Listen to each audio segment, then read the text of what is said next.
fisiologi sistem reproduksi.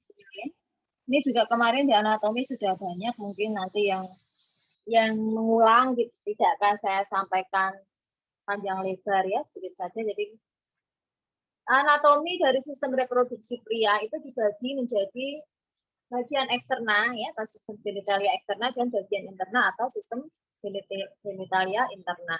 Eksterna ya sama seperti pada wanita yang terlihat dari luar, yaitu penis dan skrotum.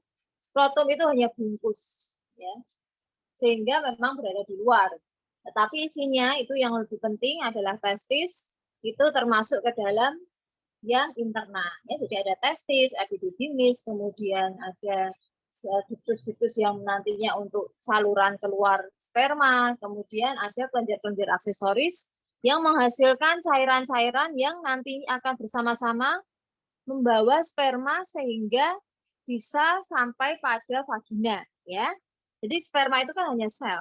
Untuk bisa menuju ke vagina dia membutuhkan perantara atau pembawa. Yang membawa itu adalah cairan yang dihasilkan oleh kelenjar-kelenjar yang ada di sekitar genitalia, organ-organ genitalia. Nah, ini gambar atau struktur anatomi dari penis ya. Jadi bisa kita ulangi sedikit di sini. Bagian ujung ya yang menggembung itu disebut glans penis nomor 7. Ujungnya yang nomor 6 itu adalah lubang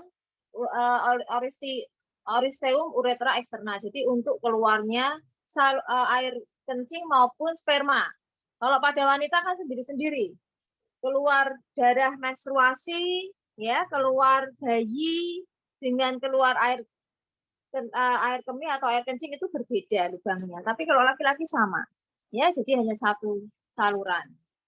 Kemudian yang nomor 5 itu prepusium kulitnya ya.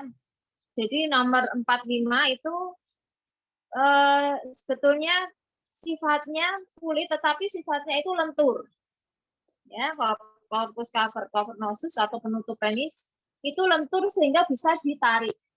Pada saat ereksi, dia akan tertarik ke dalam, tapi pada saat tidak ereksi, menutupi glans penis.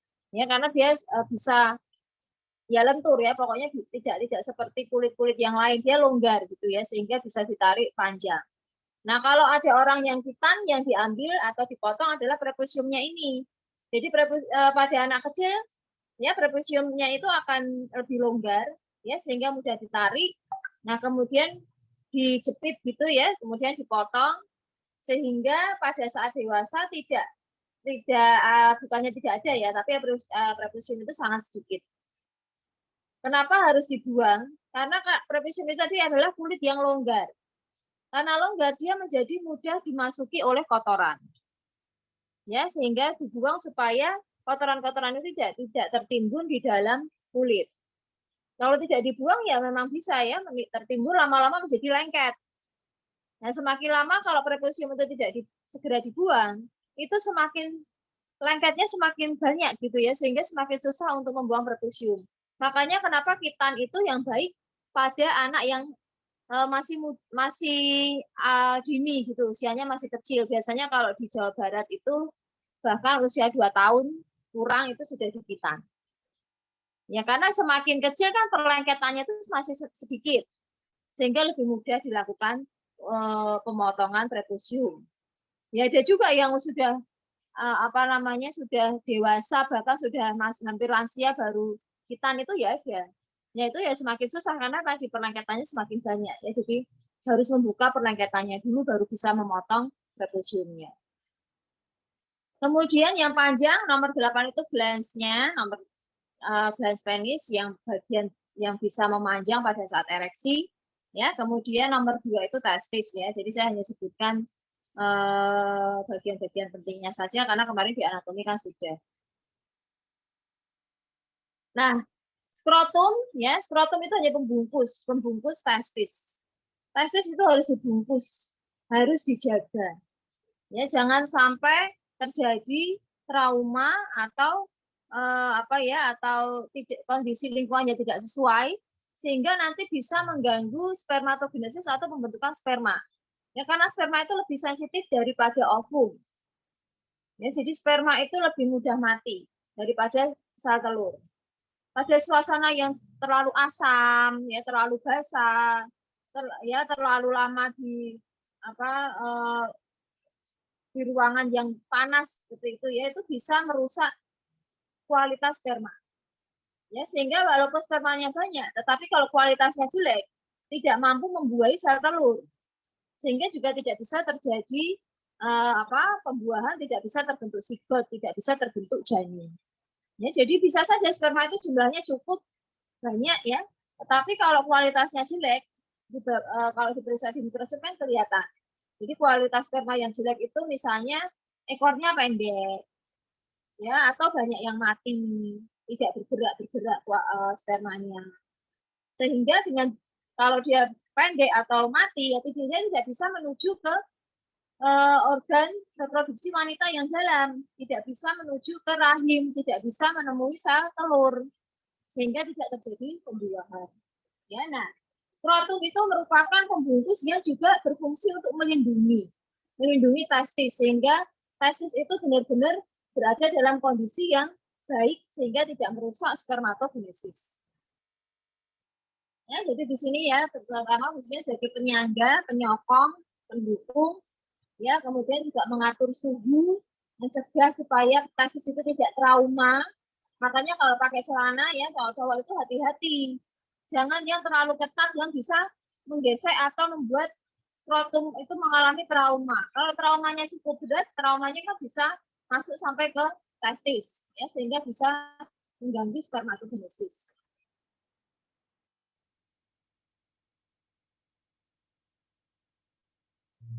Ya, penis adalah organ eksternal pria, ya organ genitalia eksternal pria yang berfungsi terutama untuk kopulasi.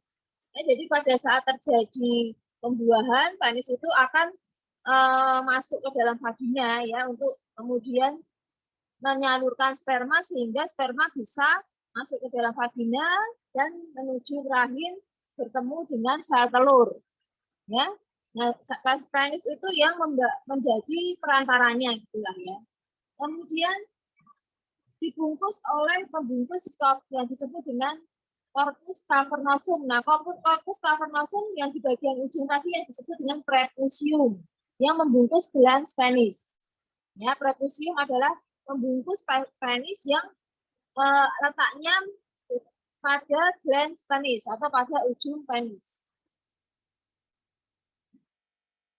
Kemudian corpus cavernosum itu juga punya fungsi penting ya, karena dia membungkus penis, dia juga akan melindungi penis sehingga tidak mudah tergores misalnya ya, kemudian juga tidak mudah terpengaruh oleh suhu ya, karena pada kondisi suhu yang tidak sesuai maka itu juga bisa mengganggu mekanisme penis dalam kontraksi maupun ejakulasi ya, sehingga corpus cavernosum itu juga berfungsi selain untuk melindungi dari trauma juga untuk menjaga fungsi penis itu tetap baik.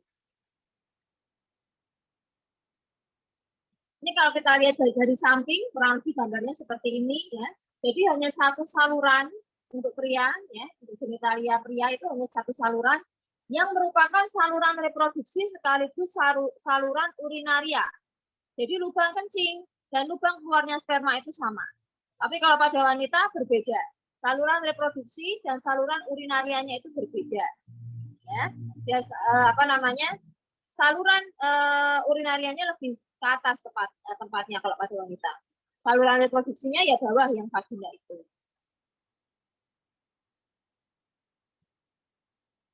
Nah ini kalau penis itu dipotong melintang ya, akan terlihat bagian-bagian dalamnya ya kurang lebih seperti itu.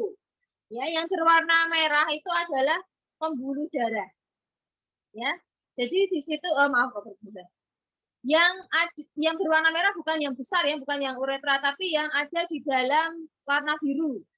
Ya, pembuluh merah yang ada di dalam warna biru, bukan merah yang di depan, bukan merah yang besar ya. Itu adalah pembuluh darah, arteri yang membawa darah ke penis pada saat terjadi ereksi. Ya, kenapa penis itu bisa ereksi? Ya, bisa tegang, bisa lebih besar. Itu karena pada saat itu terjadi aliran darah yang sangat banyak, penuh, ya. Jadi pada saat ereksi itu seluruh pembuluh darah yang ada di dalam penis itu terisi penuh, sehingga lebih tegang, lebih besar. Nah, sedangkan pada saat tidak ereksi, pembuluh darah itu ya ada isinya, ya, tetapi tidak penuh. Ya, makanya kemudian juga sepertinya seperti kempes gitu ya, mengecil karena pembuluh darah yang ada di situ juga tidak terisi penuh dengan darah. Ya. Nah, kenapa bisa pembuluh darah itu terisi penuh dengan darah? Itu karena pengaruh hormon. Ya, pada saat ereksi kenapa banyak sekali aliran darah yang menuju ke penis? Itu adalah kerja dari hormon, antara lain hormon testosteron. Ya, nanti juga akan kita jelaskan tentang hormon di sini.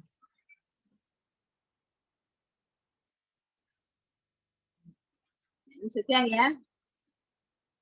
Oke. Ya, jadi testis sudah, testis merupakan penghasil sperma ya, jadi penting untuk apa namanya, merupakan organ genitalia yang penting ya, karena di sini terjadi produksi sperma.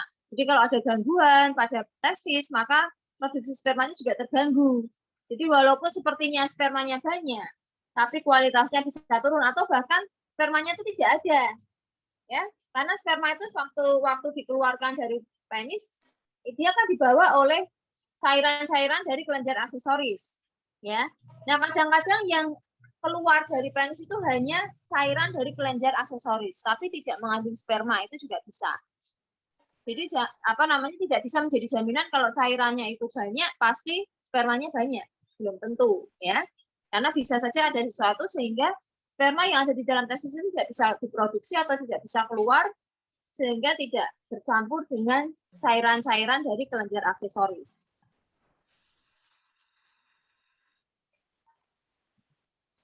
Ya, fungsi struktur diatur oleh hormon gonadotrop. Jadi hormon gonadotrop itu hormon untuk pertumbuhan ya. Jadi yang mempengaruhi penis itu ukurannya kecil atau besar, itu adalah hormon gonadotrop. Tapi yang mempengaruhi kesuburannya, ya, produksi spermanya dan lain-lain itu adalah hormon testosteron. Testosteron juga berpengaruh pada ukuran penis, tetapi selain itu juga berpengaruh pada produksi sperma. Kalau gonadotrop itu pada pertumbuhan penis saja.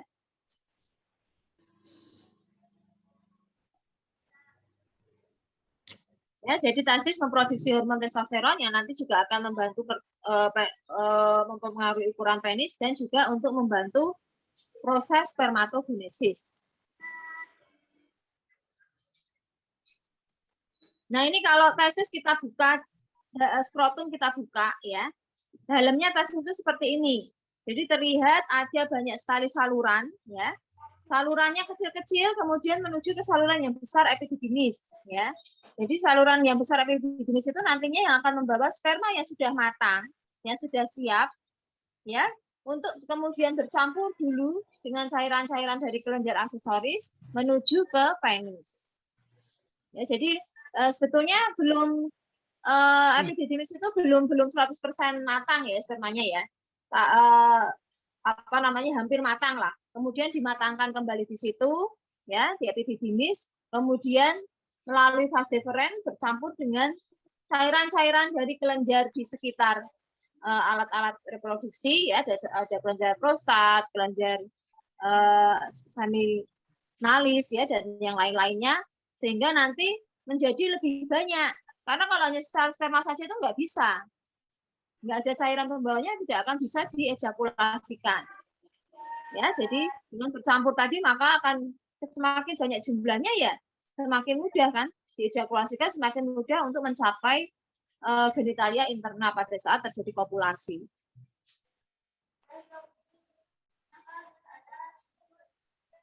Ya, ini juga ya sama gambarnya, jadi nggak usah saya sampaikan lagi. Nah, ini juga kalau tampak dari depan atau pas ini dibelah ya, jadi dipotong seperti itu maka akan tampak seperti ini.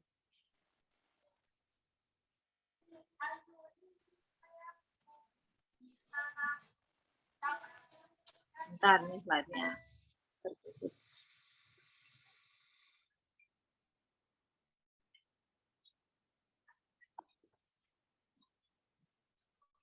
Ya. Ya kita lanjut. Epididymis itu membawa sperma ya yang belum sempurna, sudah siap sebetulnya tapi belum matang 100% ya. Nah, kemudian nanti di situ akan lebih dimatangkan lagi. Konsentrasinya ya lebih pekat ya, kemudian lebih matur, itu artinya sudah tumbuh ekornya sampai panjang yang maksimal ya. Karena kalau sperma itu ekornya pendek, kemampuannya untuk berjalan atau bergerak itu juga kurang baik. Ya, sehingga kecepatannya untuk bisa menuju ke rahim untuk bertemu dengan sel telur itu menjadi kurang. Ya, kalau dia tidak cepat sampai ke sel telur, dia keburu mati. Ya, jadi sperma itu sekali lagi tidak begitu tahan dengan kondisi-kondisi lingkungan yang ekstrim gitu ya. Tidak perlu ekstrim sih ya, misalnya agak terlalu asam, terlalu basah, terlalu panas, itu dia mudah mati. Ya, dia tidak berada di dalam epididymis ya, sudah berada di luar dari testis, ya itu lebih rentan, lebih mudah mati. Sehingga kalau memang pengen pembuahan itu berhasil, ya harus cepat. Ya, sperma itu harus cepat bertemu dengan sel telur, karena dia nggak tahan dalam di lingkungan luar dalam berapa jam saja dia nggak akan bisa hidup. Ya, jadi dulu saya waktu semester 1 biologi itu praktikumnya kan analisis sperma. Ya, analisis sperma itu jadi tidak bisa misalnya sperma itu dikeluarkan pada malam hari, kemudian pagi harinya diperiksa, itu nggak bisa, itu sudah mati semua. Ya, jadi kalau mau hasil pemeriksaannya itu bagus, sesuai, ya sesaat sebelum diperiksa itu kalau bisa baru dikeluarkan spermanya. Nah, itu yang susah ya. Itu tugasnya anak cowok lah.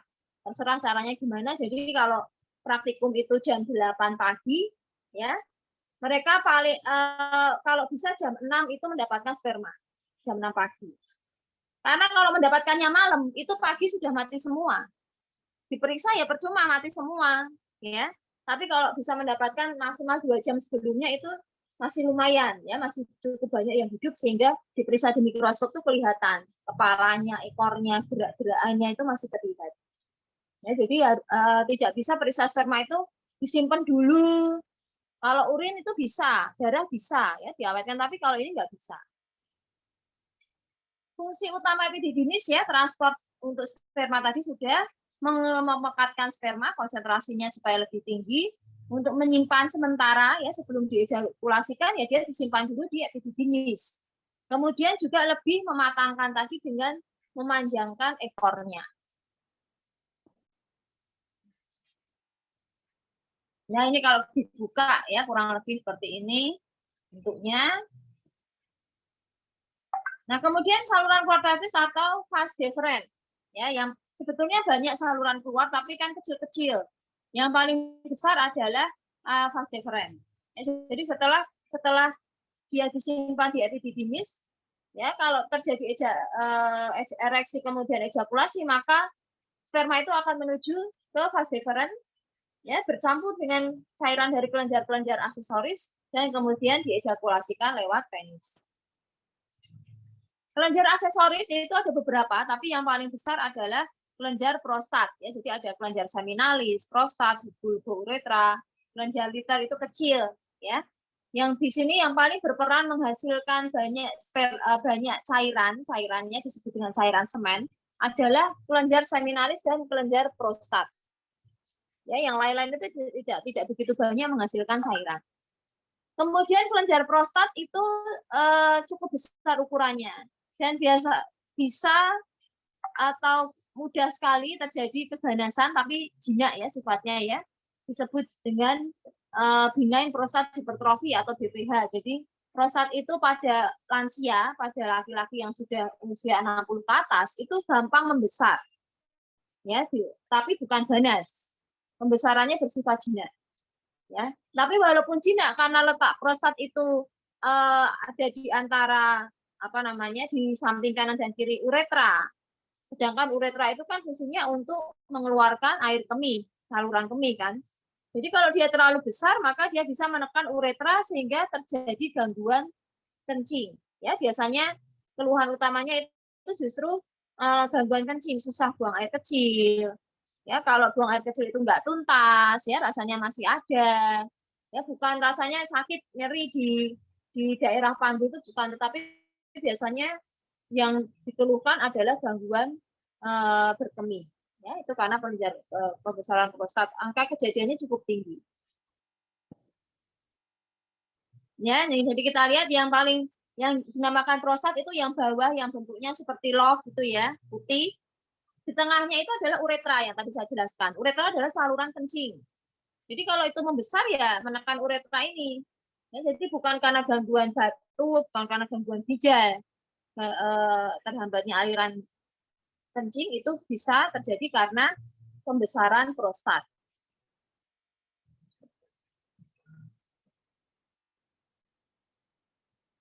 Ya. Nah, fungsi kelenjar-kelenjar ini ya, kalau kita lihat secara lebih detail gitu ya, kelenjar vesicula seminalis atau disebut juga kelenjar seminalis ya, menghasilkan fruktosa, itu kan gula. Nah, gula itu merupakan sumber makanan. Kan? Di sini juga merupakan sumber makanan atau sumber energi bagi spermatozoa. Ya, spermatozoa itu ya sel sperma. Sehingga kalau dia energinya cukup, maka dia juga bisa bergerak dengan cepat. Jadi sperma itu geraknya, sel sperma itu enggak pelan-pelan. Ya cepat banget kayak uget-uget. Ya, uget-ugetnya apa ya? Uget-uget itu loh, calon nyamuk tuh loh ya, uget-uget. Itu kan geraknya seperti apa ya? Zigzag gitu ya, zigzag tapi cepat banget. Nah, itu sperma itu seperti itu. Jadi semakin dia geraknya cepat itu ya malah semakin bagus. Sperma yang jelek ya kalau dia diem saja. Ya, nggak bergerak sama sekali, nggak pindah tempat, itu berarti ya gimana dia mau menuju ovum ya kan? Jadi kalau tidak ada gerakan sama sekali berarti kualitasnya jelek, dia tidak bisa membuahi ovum. Kemudian kelenjar prostat ya atau glandula prostat terutama menghasilkan asam sitrat. Ya, nah ini yang menyebabkan cairannya itu menjadi asam.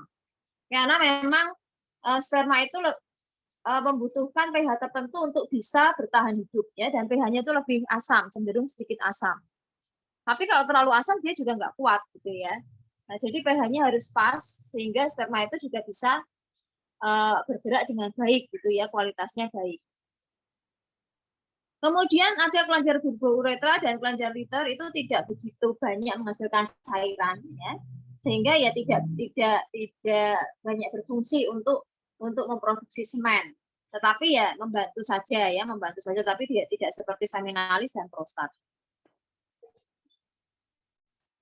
Kemudian spermatogenesis. Jadi fungsi utama dari testis adalah spermatogenesis, membuat atau membentuk atau memproduksi sperma.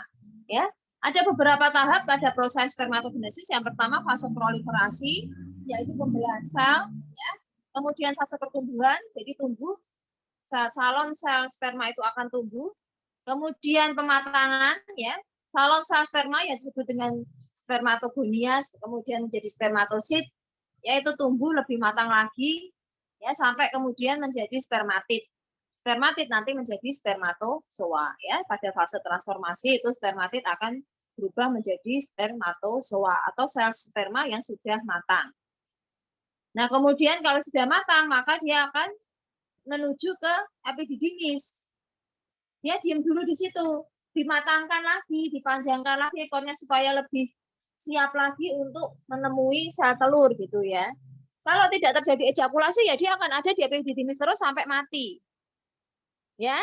Tapi kalau terjadi ejakulasi maka dia akan dikeluarkan.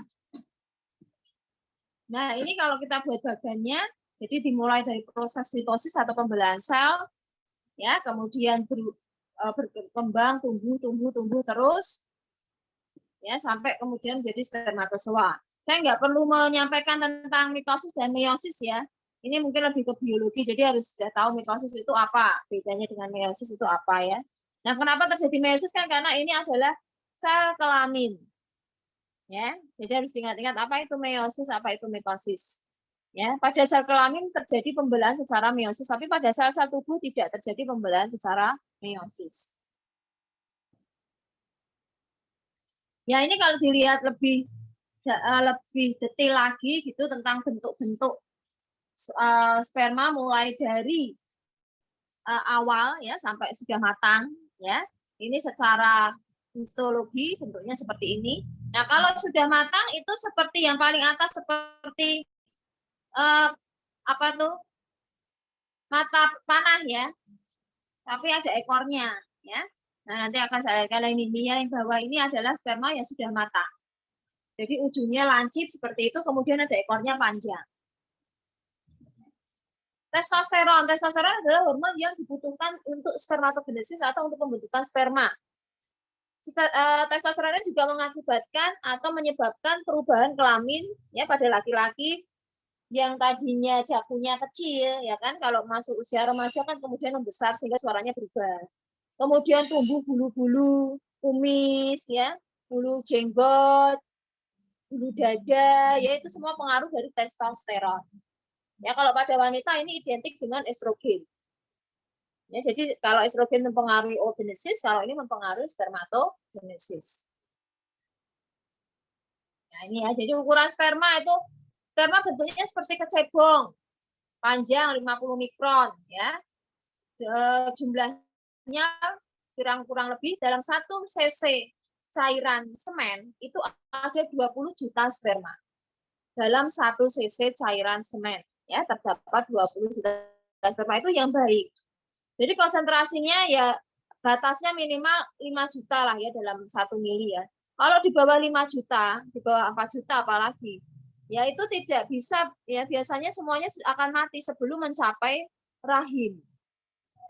Sehingga sulit untuk terjadi pembuahan. Jadi jumlah sperma itu banyak karena memang yang mati itu juga nanti banyak sekali.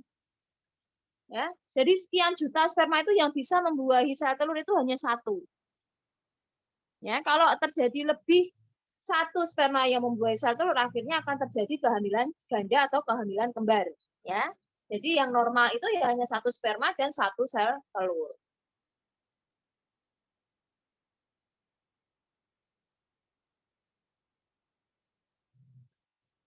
Ya, ini juga ya gambar dari sperma yang paling baik itu ya apa namanya, ekornya panjang lurus ya, tidak putus, kemudian tidak bengkok gitu ya.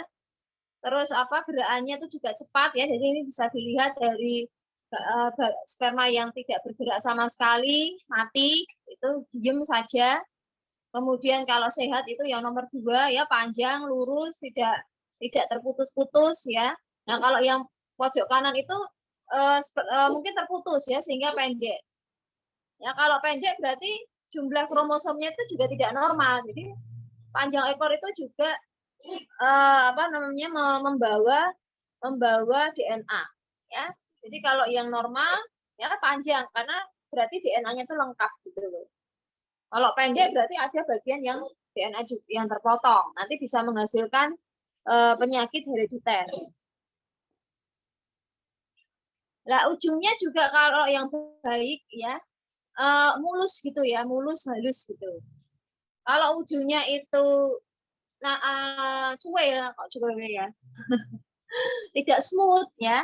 Nah, itu juga menandakan sperma yang tidak baik. Jadi dengan pemeriksaan mikroskopik itu nanti akan kita lihat dari bentuk spermanya sendiri bagaimana, jumlahnya bagaimana, gerakannya bagaimana ya. Jadi misalnya mau memeriksakan kesuburan, ya laki-laki itu juga perlu memeriksakan kesuburan. Ya, jadi nggak cuma cukup jumlah semennya banyak itu nggak cukup, tapi juga harus lihat dulu spermanya. Ada apa enggak? Kalau ada itu banyak enggak? Kalau banyak sehat enggak? Ya kualitasnya baik apa enggak? Nah, kalau semuanya oke baru bisa dikatakan oh ini kesuburannya baik. Kalau wanita untuk memeriksakan kesuburan ya lebih rumit lagi, harus dilihat juga dari jalan lahirnya, ya, kemudian dilihat sel telurnya, kemudian hormon-hormonnya, ya. Jadi banyak ya. Rahim itu juga harus dilihat jalan lahirnya bagaimana, kemudian tuba falopinya bagaimana, ovariumnya bagaimana, ya lebih rumit. Tapi laki-laki juga tetap harus dilihat juga, ya walaupun mungkin kalau laki-laki pemeriksaan fertilitasnya atau kesuburannya itu lebih sederhana, ya tetapi kalau memang terjadi kemandulan, infertilitas itu dua-duanya harus diperiksa. Ya, jadi tidak bisa hanya sekedar oh jumlah semennya banyak kok berarti pasti subur, itu belum tentu. Ya, perbedaan oogenesis dan spermatogenesis. Oogenesis kan pembentukan sel telur atau produksi sel telur. Kalau spermatogenesis berarti pembentukan atau produksi sperma ya. Jadi perbedaannya di sini spermatogenesis itu berlangsung setelah dewasa, ya, sampai seumur hidup. Tapi kalau oogenesis setelah terjadi pada masa embrio, ya, terjadi fase di situ pertumbuhan sekunder, ya, pertumbuhan sekunder itu akan menjadi semakin matang gitu ya. Jadi sebetulnya bentuk sel telurnya itu sudah sejak mulai embrio itu sudah ada, ya. Tetapi belum akan matang, belum akan siap sebelum wanita itu mencapai usia pubertas gitu loh, ya. Jadi sel telurnya sudah ada, bakal sel telur, tetapi belum siap untuk menjadi atau untuk dibuahi oleh sperma, ya, atau belum matang gitu ya. Nah, nanti setelah wanita itu pubertas, sel telur yang sudah terbentuk sejak embrio tadi akan matang, kemudian akan dikeluarkan dari ovarium dan siap untuk dibuahi oleh sperma. Tapi kalau proses spermatogenesis tidak dimulai sejak embrio, dimulainya ya sejak yaitu mulai masuk ke usia pubertas, karena di situ hormon testosteronnya sudah mulai aktif, ya kan. Nanti ya hormon testosteron itu yang mempengaruhi produksi sperma, itu bedanya. Kemudian spermatogenesis tidak memiliki siklus, tapi kalau oogenesis memiliki siklus, artinya proses pembentukan sperma itu terjadi setiap saat, terus menerus, ya. Cuma baru dikeluarkan kan pada saat ejakulasi. Tapi kalau proses oogenesis pembentukan sel telurnya, ya, walaupun itu dimulai dari embrio tadi, tetapi ada siklusnya. Kan kemarin sudah saya jelaskan fase-fase menstruasi, ya. Apa yang terjadi pada ovarium, apa yang terjadi pada rahim atau uterus, ya, mulai dari proses pematangan, kemudian ovulasi atau pengeluaran, ya, kemudian di endometrium atau di rahim terjadi penebalan, peluruhan, ya, sekresi dan sebagainya. Nah, itu kan membutuhkan siklus selama 28 hari. Tapi kalau sperma enggak, ya, produksinya bisa terus-menerus. Ya, terus-menerus, kalau nggak dipakai disimpan, kalau dipakai ya diejakulasikan gitu ya. Jadi diproduksi terus-menerus. Ya, saya rasa itu untuk organ reproduksi pria. Ada pertanyaan?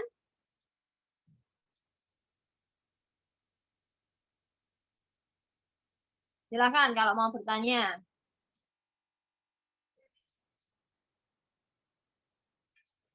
Oke, kalau tidak ada pertanyaan, langsung kita presentasi saja ya. Siapa yang sudah siap ini? Saya kelompok 7, Bu. Kelompok 11, Bu. Saya kelompok 7, Bu. Kelompok 7, terus kelompok 11. Ya, Ya. oke, silakan. Kelompok 5, Bu. 24, Bu. Kelompok berapa? 5. Kelompok 16, Bu. Keempat belum, Bu. 7 Ya. dulu, Bu. Ya, sebentar, sabar. Dicatat dulu ya. Tadi kelompok 7. Oke. Kedua kelompok 11. Kelompok Kemudian 26, ketiga Bu. 16, 16. Kelompok gini, Bu. Ya, sabar, nggak usah rebutan. Nanti kalau waktunya ini tidak cukup, ya, setelah UTS, kalau misalnya ada waktu kosong kapanpun dihubungi saya, ya. Nanti presentasi untuk yang belum sempat, ya. Jadi nggak usah rebutan. Saya siap kapan aja, yang penting yaitu kalian juga sudah siap gitu loh. Jadi nanti presentasinya nggak buang-buang waktunya untuk share screen, ya. Kemudian ada kesalahan-kesalahan apa itu kalau bisa sudah diperbaiki dulu, ya, sudah dicoba dulu gitu ya. Jadi nanti kalau ya ini kayaknya sih memang nggak cukup waktunya nih ya. Kalau untuk semua kelompok presentasi mungkin nggak cukup waktu. Jadi nggak apa-apa, nanti kita cari waktu lain. Yang penting kalian sudah siap, saya mau kapan aja, ya, silahkan. Ya, yang penting saya juga punya acara. Kalau pas Dilala punya acara, ya mungkin nanti dicari waktu yang lain. Ya, oke, silakan langsung dimulai saja kelompok berapa yang tadi? 7 ya, silakan kelompok 7. 5, Bu. Kelompok 5 dulu, ya wes ya, kelompok 5 silakan.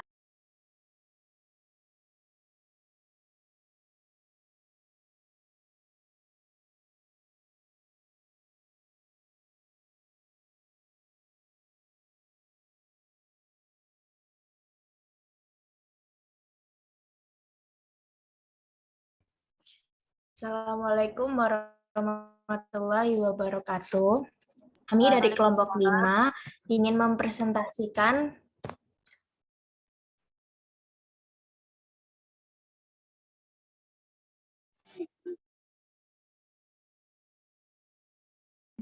ingin mempresentasikan mekanisme senyum.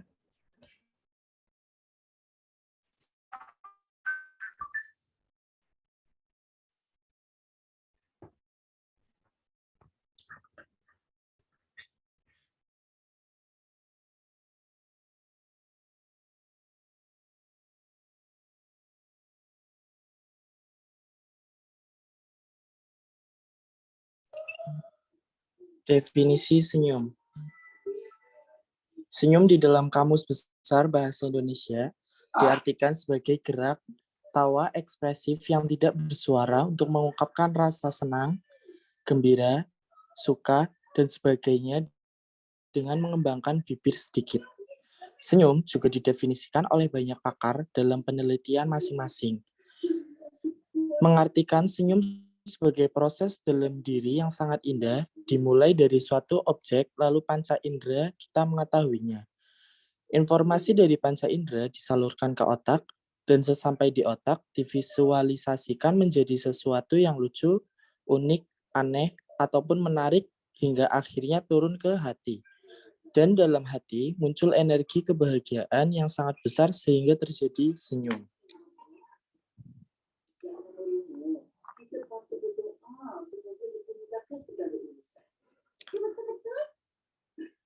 Proses kimiawi. Ketika suhu pada bagian tubuh tertentu berubah, aktivitas kimia yang terhubung dengan area itu juga berubah.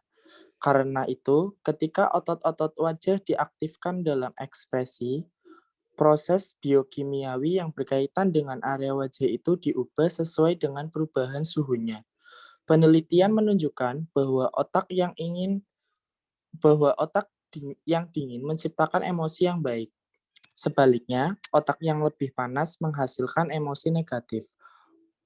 Psikolog yang dikenal dengan studi tentang efek suasana hati terhadap senyuman mengatakan ada bagian tubuh yang disebut arteri karotid internal berupa pipa yang mengantarkan sebagian besar darah ke otak. Arteri ini memanjang melalui celah sinur cavernosa yang mengandung banyak pembuluh darah di wajah. Ketika seseorang tersenyum, otot-otot wajah tertentu meregang dan mengencang, serta pembuluh darah mengerut. Ini akan mengurangi darah yang mengalir ke sinus cavernosa, yang kemudian mengurangi jumlah darah yang mengalir melalui arteri karotis ke otak. Berkurangnya volume darah berarti suhu darah turun. Ketika darah dingin masuk ke otak, suhu otak akan turun dan memicu perasaan bahagia. Teori ini berlaku sebaliknya. Ketika ada otot-otot terlibat dalam pengerutan kening, ada peningkatan aliran darah ke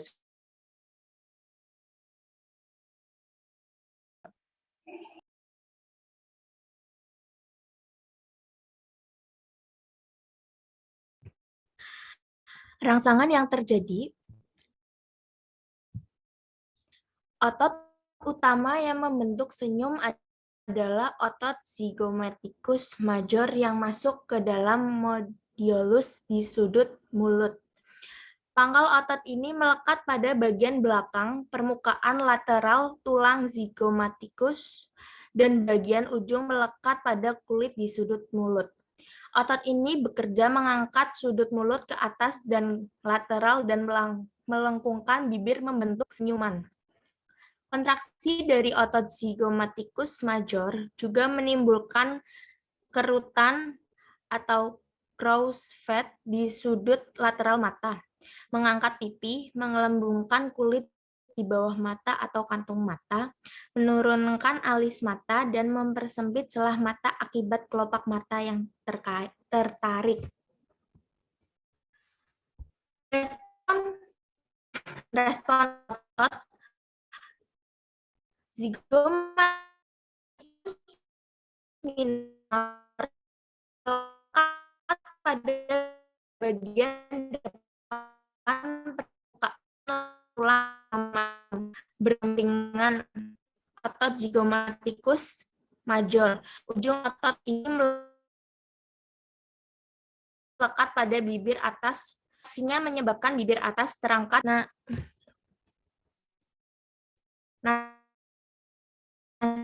nasolabial semakin dalam, yang tipis dan kecil. Otot ini bekerja untuk menarik sudut mulut. Pangkal otot ini melekat pada fasia otot masseter dan ujungnya melekat pada kulit di sudut mulut. Levator anguli oris merupakan salah satu otot yang membentuk lipatan nasolabial. Kontraksinya ikut membantu zygomatikus major menarik sudut mulut ke atas dan memperlebar celah mulut. Pangkal otot ini melekat pada tulang maksila di bawah foramen infraorbita, sedangkan ujungnya melekat pada kulit di sudut mulut. Sekian presentasi dari kelompok 5. Apabila ada yang ingin ditanyakan, bisa silahkan langsung ditanyakan.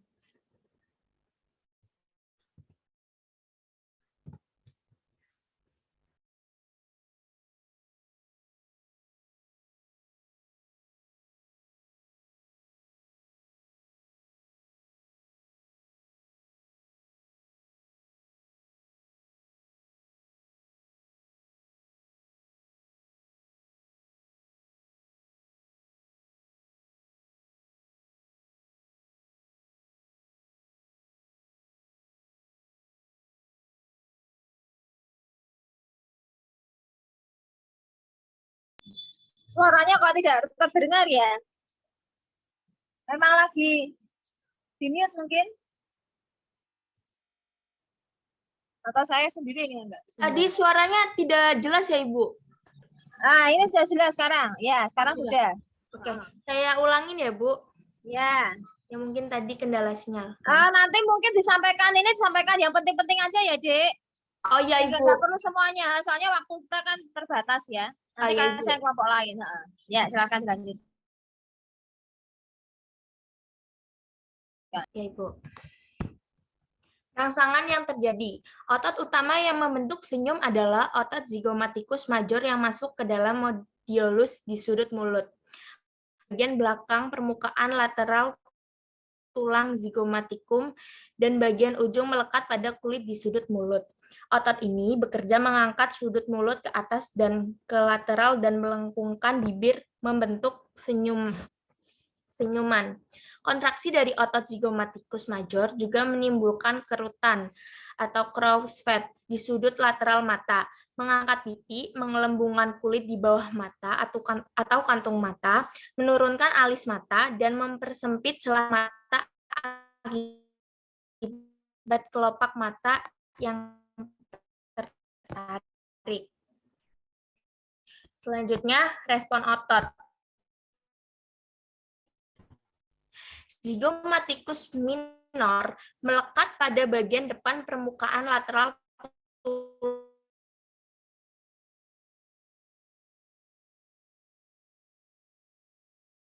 tulang zygomatikus semakin dalam. Risorius adalah otot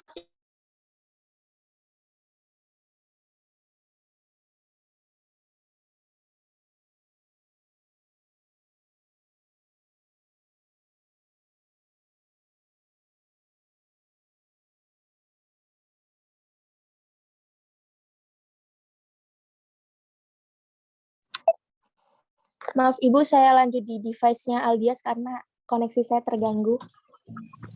Ya. Ya, ini yang langsung yang apa namanya mekanisme kontraksi ototnya saja, Di. Coba Ya, ada enggak? Ya, biar agak cepat.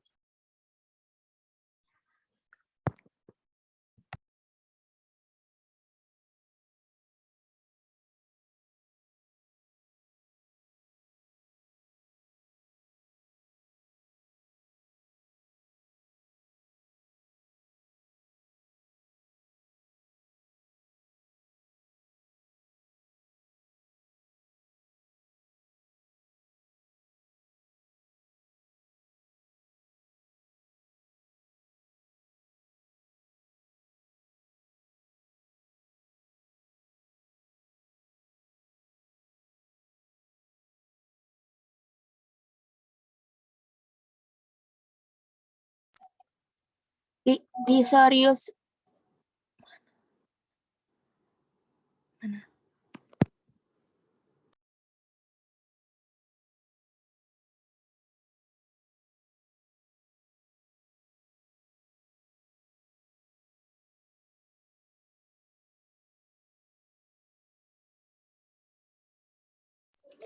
Risorius adalah otot yang tipis dan kecil.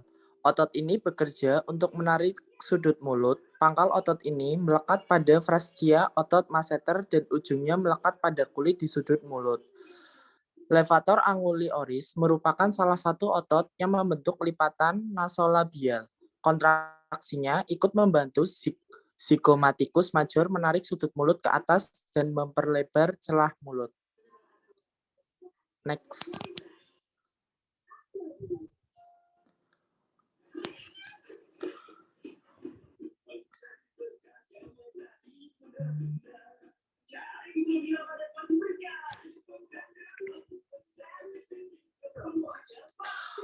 Oke, sekian presentasi dari kita. Barangkali ada yang mau ditanyakan, bisa ditanyakan langsung. Terima kasih. Ya, terima kasih. Cuman di sini masih kurang jelas ya. Coba nanti ditambah bagan saja ya. Jadi tidak perlu keterangan yang panjang-panjang karena kalau PPT itu memang poin-poin, jadi lebih banyak bagan, gambar ya. Apa namanya seperti yang kemarin itu ada mulai dari saraf, apa sensornya, kemudian diantarkan oleh apa ya sampai ke pusat atau sampai kemana, kemudian dibawa oleh motorik, apa efektornya, ya kemudian apa yang terjadi pada otot itu, ya bagaimana mekanismenya sampai bisa kalau di sini senyum berarti tadi otot-otot senyumnya tuh kontraksi misalnya seperti itu ya. Ditambah bagan itu ya, Dek ya. Oke, terima kasih. Kelompok berikutnya. Kelompok 4, Bu. Kelompok 11. Ya, Kelompok 14, Bu. Yang sudah siap siapa? 4 dulu ini. Kelompok 14. Ini, Bu. Nah, oke. 16, Bu. 14. Ya, pokoknya kalian cepat aja dan jangan terlalu panjang ya. Presentasinya dibuat yang penting-penting saja dulu supaya semua bisa maju. Ya, silakan, Dek. Langsung aja. Baik, Assalamualaikum warahmatullahi wabarakatuh. Selamat sore. Selaku dosen pengampu mata kuliah fisiologi pada hari ini, selamat sore juga untuk teman-teman semua. Kami dari kelompok 7 yang beranggotakan saya, Ifnulia, sebagai moderator, Intan Frebikasari, Salsabila, Laila Idane Zulfa, Febrina Gal Istiqomah, dan Yusrina Setiafa. Pada kesempatan kali ini, kelompok kami akan mempresentasikan hasil tugas kami tentang menampar pipi saat gigit nyamuk. Baik, untuk pemateri pertama, dipersilakan. Nah, baik teman-teman bisa dilihat, berikut merupakan bagan-bagan gerak refleks menampar pipi ketika digigit nyamuk. Dimulai dari yang pertama yaitu rangsangan. Rangsangan bermula dari gigitan nyamuk di pipi. Kemudian yang kedua adalah reseptor. Rangsangan berupa gigitan nyamuk mengakibatkan timbulnya rasa nyeri. Sehingga reseptor nyeri yaitu nociceptor aktif. Yang ketiga ada saraf sensorik. Impuls nyeri dari nociceptor diantarkan menuju sistem serat saraf sensorik yaitu serat A delta halus bermielin. Selanjutnya saat yaitu medula spinalis menerima impuls nyeri dan menyalurkannya menuju otak, sehingga otak merespon dan mengirim sinyal ke saraf motorik agar diteruskan ke efektor. Yang kelima, syaraf motorik. Syaraf motorik menerima sinyal dari sistem syaraf pusat, lalu memerintahkan efektor untuk melakukan gerakan. Selanjutnya, efektor yang menerima sinyal dari syaraf motorik pun melakukan.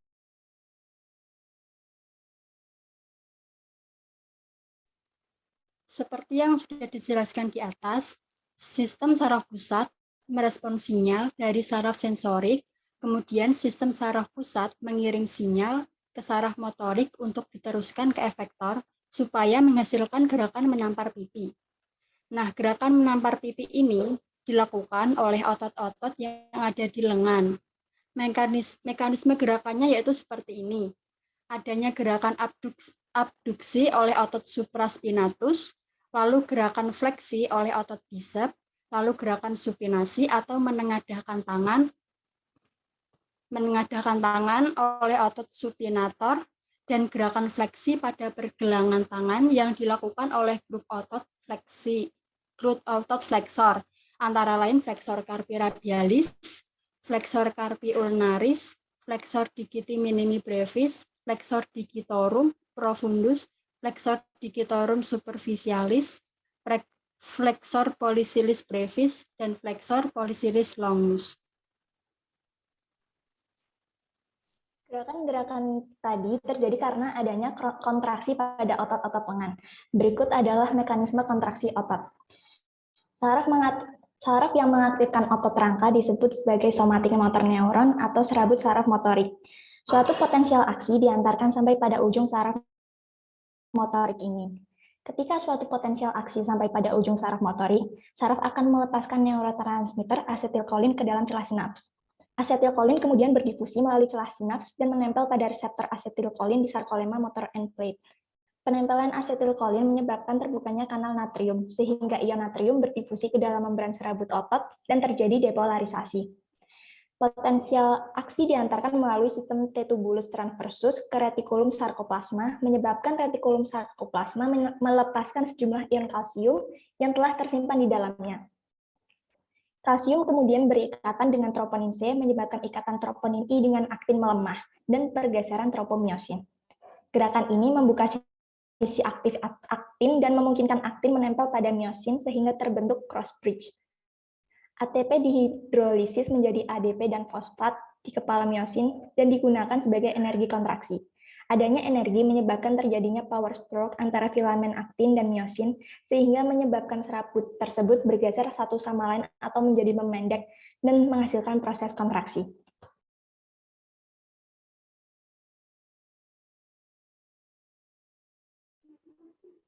Baik, sekian presentasi dari kelompok kami. Jika ada yang kurang paham bisa ditanyakan. Wassalamualaikum warahmatullahi wabarakatuh.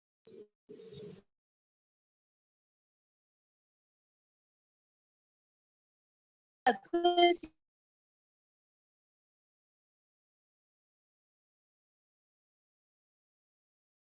Kelompok 4 sudah betul. Jadi mulai dari rangsangnya apa ya, kemudian sampai terjadi kontraksi otot apa tadi. Kelompok